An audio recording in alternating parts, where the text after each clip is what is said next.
نے دیکھا کہ انہوں نے ECP کے ROs لائے, انہوں نے فوج تعینات کی, پھر جس طریقے سے راتوں رات الیکشن تبدیل کرایا گیا وہ ہمیں نظر آ رہا ہے. دیکھیے عمر ایوب صاحب کو اگر انہوں نے نااہل کروایا جس طریقے سے ایسے FIR میں جہاں سے ان کا لینا دینا ہی نہیں تھا, اور پھر ان کو راتوں رات ڈی نوٹیفائی بھی کر دیا گیا, تو یہ سب انہوں نے اس لیے تو نہیں کیا تھا نا کہ دوبارہ سے عمر ایوب صاحب کی بیوی جیت کر آئے. انہوں نے بابر نواز کے لیے میدان بنایا تھا, اور یہ ہارے ہوئے لوگ ہیں, بزدل لوگ ہیں, اور اسی طریقے سے ہار کی کرسیوں پہ بیٹھیں گے, بیٹر ہے. میرے خیال سے 28ویں ترمیم کے بعد ان کا بھی بڑا برا حال ہے. نواز شریف صاحب نے کل بڑے عرصے کے بعد بات کی ہے, عمران خان کا انہوں نے نام بھی لیا ہے, تو کیسے دیکھتی ہیں ان کی جو پہلی اسپیچ بات تو یہ ہے کہ نواز شریف صاحب کی مثال ایک زندہ لاش ہے, اور جس طرح سردیوں میں جو ہے نا پرانا سامان باہر نکال کر اس کو دھوپ لگائی جاتی ہے, تو میرے خیال سے نواز شریف صاحب کے ساتھ یہی کیا گیا. نواز شریف صاحب اس ٹائم نہ کنویں میں نہ زوے میں وہ سیاسی شہید ہونا چاہتے تھے, لیکن انہوں نے خودکشی کر لی ہے, اور جس طریقے سے وہ ووٹ کو عزت دو کے بیانیے سے مکر گئے ہیں, تو انہوں نے اپنی رہی صحیح سیاست بھی ختم کر ڈالی ہے. اس ٹائم وہ irrelevant ہے, اور آپ نے کل دیکھا کہ ان کی بہت عرصے کے بعد منظر عام کے آنے کے بعد بھی کوئی اسپارک وہ پیدا نہیں کر سکے پاکستان کی سیاست میں.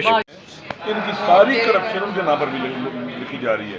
یہ سیاستدان بڑے چلاک ہیں, یہ بھاگ جائیں گے, چھپ جائیں گے, جواب دے انہیں کو نہ پڑے. اس لیے یہ جو کرپشن کرنے والا جو کلب ہے, یہ نمک کی کان کی طرح ہے, جو اس پہ جاتا ہے اس کو کرپٹ کرتا ہے, گندا کرتا ہے اس کو. ان سے بچنا چاہیے. لہٰذا اس وقت ہمیں اپنے حقوق چاہیے, اور ہم اپنے حقوق پر کمپرومائز نہیں کریں گے.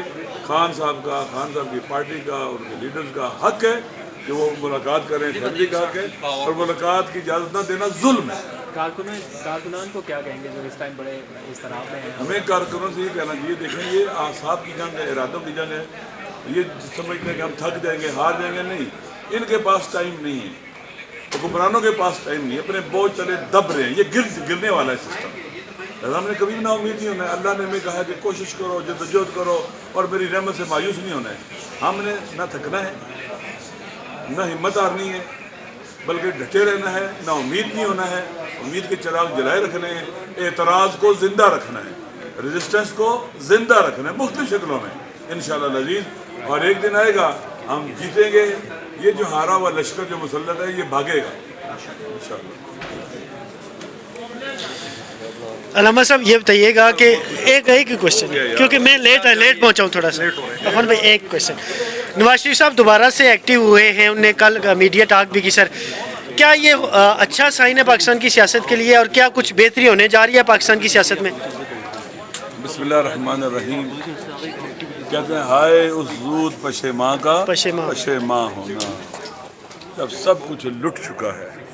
ووٹ کو عزت دو کی جگہ بوٹ کو عزت دو ہو گیا.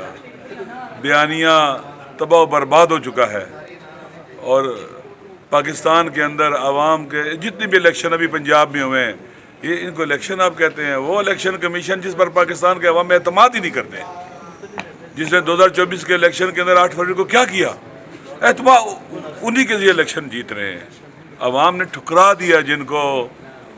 اور اس صورت میں کہتے ہیں کہ ویلے نہیں نمازاں تک کہ ویلے نہیں ٹکرا. تو اب ان ٹکروں کا شاید کوئی فائدہ نہ ہو انہیں جو انہوں نے شروع کی ہیں. البتہ اگر وہ واقعاً واپس آنا چاہتے ہیں رول آف لا کے لیے, آئین کی سپریمیسی کے لیے, فری اینڈ فیئر الیکشن کے لیے, جو غلطیاں کی ہیں ان سے توبہ کرنا چاہتے ہیں, واپسی توبہ کے ذریعے ہو سکتی ہے. ویسے واپسی نہیں ہو سکتی ہے, وہیں کھڑے ہیں, چاہے ادھر بیٹھے, چاہے ادھر بیٹھے, چاہے ادھر بیٹھے. واپسی کا ایک ہی راستہ ہے, جو کیا ہے توبہ کریں, اور عوام سے کہیں کہ ہم آپ سے معافی مانگتے ہیں, اور اس ملک کو صحیح راستے پر چلائیں.